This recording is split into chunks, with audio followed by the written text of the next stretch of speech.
about some of the reasons I don't like them so much and why I think you can do better.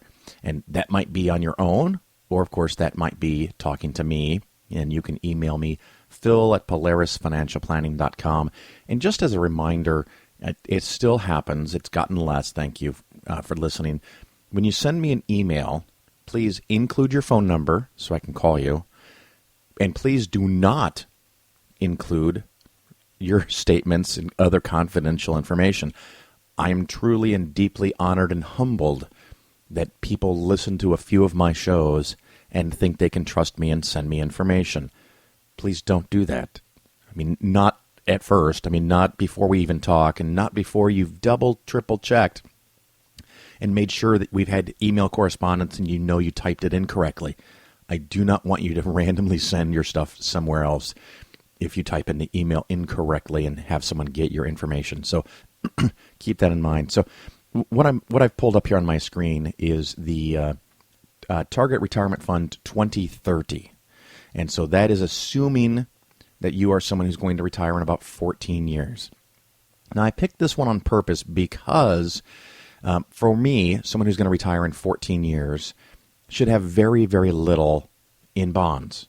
We're going for long-term growth, and this fund has been around for a while, but it hasn't been around quite 10 years. In June, it'll be 10 years. So I have really close to 10-year data. So it's been around long enough that we can look at the history and the performance and compare it to some things. So if you got this fund 10 years ago, in June of 2006 when it opened, and you've held it this entire time, you have made about 5.7, 5.8% return.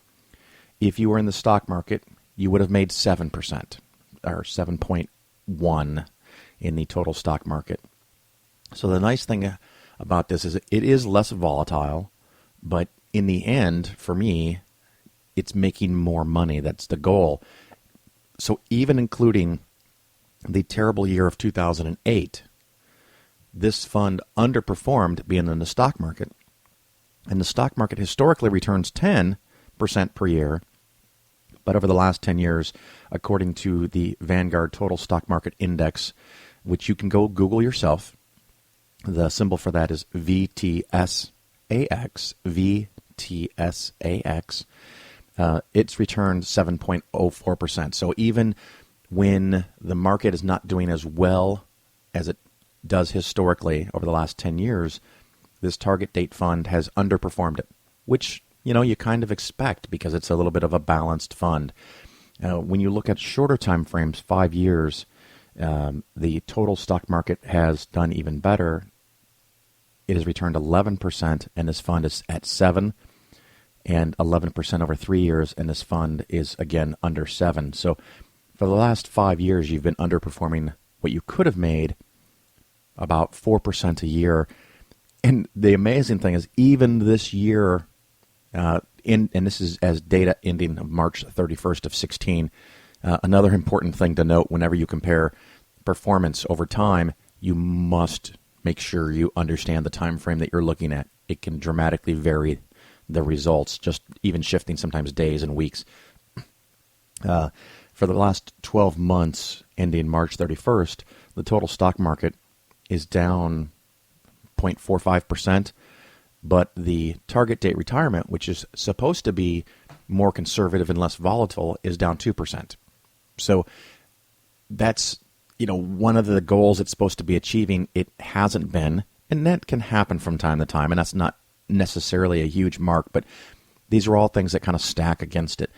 Another thing that's a problem with target date funds is that they generally have slightly higher expense ratios, and Vanguard is no different, although the differences here are getting so small that they may not be really meaningful. But some companies will take the funds that they're investing in and add another 10, 15, 20 basis points, what they call it. So 20 basis points is 0.2%. So it's kind of like basis points are the hundredths. So it's 20 100ths or 0.2%. So you end up paying slightly more for them to do the adjustment, which is not necessarily bad. But if you're not getting results, that's a problem. And of course, this fund today is for someone retiring 14 years from now. But 10 years ago, it was for someone retiring in 24 years. And I think, and this may be just a matter of personal opinion, that it's way too conservative. And it helped a lot in 2008. But since then, you've been significantly underperforming the stock market. And I often tell people that investors don't underperform in the long run because they lose money. They underperform in the long run because they don't make money when the market's going up. So if you lose 4% a year for 5 years, you're down 20% plus a couple more points for compounding. That's a big chunk to make up. And even if the market does now go down 20%, you could still be ahead in the stock market. So being conservative to me is something you do when you need money in the short run. And that my short run is less than 10 years. So I don't look at stuff daily, weekly, monthly, sometimes yearly just to know what's going on. But I'm looking at the long run. And when you're in the short run, in 10 years to retirement or in retirement, that's when you do the cushion, which we talked about before. You can go back and check out last week's episode. That was 168. Another thing that I have at least a kind of a little bit of conflict with target date funds is they generally will publish in advance what they're going to do. And the most critical thing that they're going to do, which is a good thing, is that they're going to gradually and slowly adjust you into a more and more conservative portfolio until you get into retirement. I'm all for that. I think they do it way too soon, which is the problem. And I think that they can't adjust to what your personal situation is. So they run the risk that I give the example of an broken analog clock. It's right twice a day, but is it right for you? This may be the best thing for you, but there's a good chance, a really good chance, you could do something better if you spent some time and researched it or had someone that was a fee-only advisor to help you walk through all of this stuff. One of the things that has concerned me and one of the things that has caused this to underperform in the last 5 years in particular, in the last decade in total, is that they have 30% of their money in international stock funds. History and data suggest in the long run, 20, 30, 40, 50 years, the best ratio of the international versus U.S. is somewhere between 20 to 30% international. Most of the things I see are closer to the 20%. Vanguard currently holds the philosophy that it's 30%. I'm not sure I agree with them, but, who am I? But in the last decade, that's not worked well for them. And the problem is that they can't adjust. And I'm not talking about market timing, but, once a year, taking a look at the situation and seeing, is this a problem? Is this a good thing? Ironically, I'm getting more and more favorable to international than I have been for a decade because it has done so poorly. So when people get sick and tired of international doing poorly, I get more interested in international. I'm still not talking about 30%.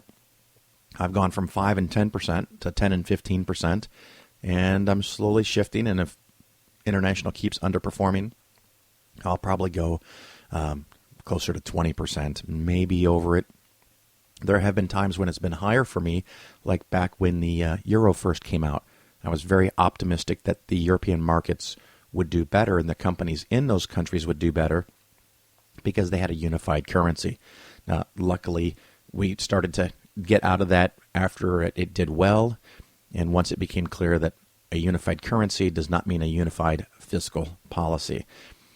Another thing that is a bit of a problem, and I talked about it briefly, is that this is almost 20% of the money in bonds, and it's in the Vanguard total bond stock market. And this is one of the things that it also can be a problem with things like Betterment or some companies that use a plan, and they publish a plan, and it makes it nice because they can publish results, but once they state what the plan is going to do, they're supposed to follow that plan, and the investors expect them to, and that's good. But things change over time. So you need to make adjustments. And in the very long run, having 20% of your money in bonds when you're 14 years from retirement is not necessarily bad. However, today, with interest rates so incredibly low, you either make next to nothing. I'm talking 1.5% to 2% with short-term, really conservative bonds, or you have to take on some risks somewhere. And that's fine if you know that you're doing that. And one of the things I've talked about on the show, in this current environment, in calendar year 2016, interest rates are really low, epically low, historically low in the United States. And this total bond fund does have a reasonable portion of its portfolio in intermediate and long-term bonds. So you are taking on a higher level of interest rate risk than I am comfortable with. It might give you a slightly higher return, but you could lose 10, 15, maybe even 20% in long-term bonds. So that's another thing that I'm not a real big fan of this. It has international bonds, which I don't have a problem with. It's 8%, but I think that's too high. So you have a total of 26%, one-fourth of your money in bonds. That's way too much international, way too much bonds. Another thing that's a problem is that when you do get to retirement, and we've talked about in the past how the cushion works, and when you need to take out money, when you finally get to retirement and you're taking out money, if you have different asset classes, not only do they reduce the overall volatility of your portfolio, but you can pick and choose which ones to sell from. Now, some of them, like bonds, will pay out dividends, and stocks will pay out dividends. And that might, in today's market, get you 2.5% of the money that you need. But if you're taking out 4 or 5%, the dividends alone are not going to cut it. So if the stock market or a particular part of the stock market goes up, and we had several years ago the emerging markets, which is even more volatile than the U.S. stock market, made 70% in 1 year. So one of the things you can do is when something like that spikes and goes way above what everything else is doing, that's the one you sell. So you're selling high. You don't want to sell low. You want to sell high. So after a great big run up, you sell some of it. You're not going to sell all of it. You're not going to get out of it, but you need money out of your portfolio. Why not sell from the position that did the best? And this creates a way for you to rebalance your total portfolio so you're constantly selling high and not selling low. If the stock market goes down, you pull money out of the bond positions or the cushion and wait for the stocks to come back. So that's that whole philosophy. If you are in a target retirement fund, a target date fund, or a date certain fund, whatever name they want to use, you lose all of that ability. It's gone. Because when you sell shares in this fund, you sell shares in this fund, and they hand you some cash. And if it's up or down, so if 50% of it's in the market and it goes down 37%, like it did in 2008, and it does a wonderful job, let's say it only loses 20%, which is way better than losing 37%, you're still selling at a 20% loss. You're still pulling out money the year that you need it, while your total portfolio is down. You do not have the ability to go and sell the parts that are bonds, and just the parts that are bonds, to wait for the stock market to come up. So all of these things combined, in my mind, make this where you can do better on your own. You can do better by having a good fee-only advisor.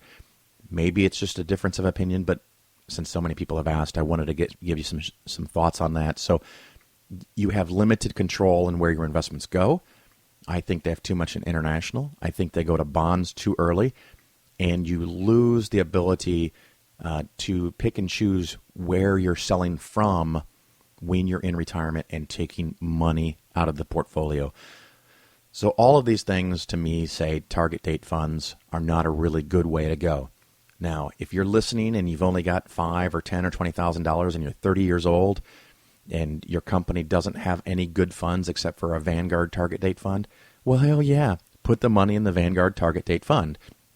That's the best choice that you've got, and it's probably going to be the vast majority of the money is stock. A vast majority of it is domestic stock with maybe too much international in my opinion, but if the other funds you have are awful, then don't put your money there. So that's a little bit on target date funds, and we'll take a proper commercial break now, and we'll come back and hear from the Mythicists of Milwaukee.